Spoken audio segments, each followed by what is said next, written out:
one of the things he does even in the writing is he kind of feels every scene has its own music. The dialogue has its own music, and even when he's working it out, he'll kind of start kind of walking through it, almost kind of grunting out what the rhythm of it is before the words are actually there. And so the dialogue kind of sits on what that rhythm is. And the music, he just likes he likes especially taking music that kind of in other, it kind of might seem cheesy, or you remember in one, like the Bee Gees, for example, in, how can you mend a broken heart, for that whole sequence at the end of Atlantic City. David always, when he first put that in the scene, he's like, this is a song that was really ridiculed, he said, when he was a kid, because the Bee Gees don't have any irony to them at all. They put it all out there. And so he loves taking that kind of music and setting it against, these events, which are, in that scene, for example, so tumultuous, and, the effect that comes from that. But he spends a lot of time, and Phil Tillman, our music editor, we put music in, and we'll play with songs, 10, 12, 15 different songs in a scene, just to get that right match. But it's something that David is, he's constantly playing music on the set.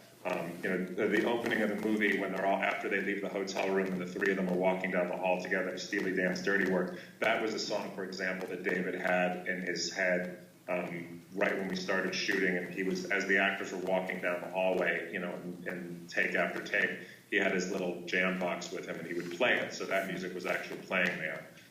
Obviously, there's music in the movie that's written in, like Jeeps Blues was something that was a very special song to David. It meant something to him, and so he put that as a song that really meant something to the characters, and as they say, as Sydney says, really saved her life.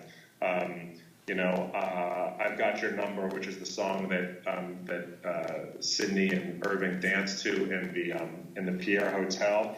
That was a song by Tony Bennett that David loved and just would be singing all the time as we were kind of getting into Sydney and Irving's relationship, shooting it during the movie. And he said, okay, that's the song I want to use in the scene. And they danced together, and David didn't know who could kind of sing, who we could cast in the movie who could sing it, that could do justice to it the way that Tony Bennett did. And Sue Jacobs, our music supervisor, suggested Jack Jones, and he was available, and so he came out and actually see him for a moment in the movie.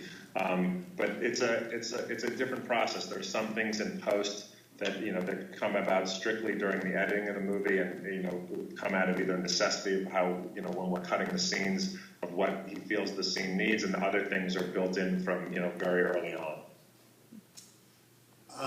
John, I wanted to ask you in closing, what's next for you other than the Academy Awards presentation, and I'm sure you'll be at.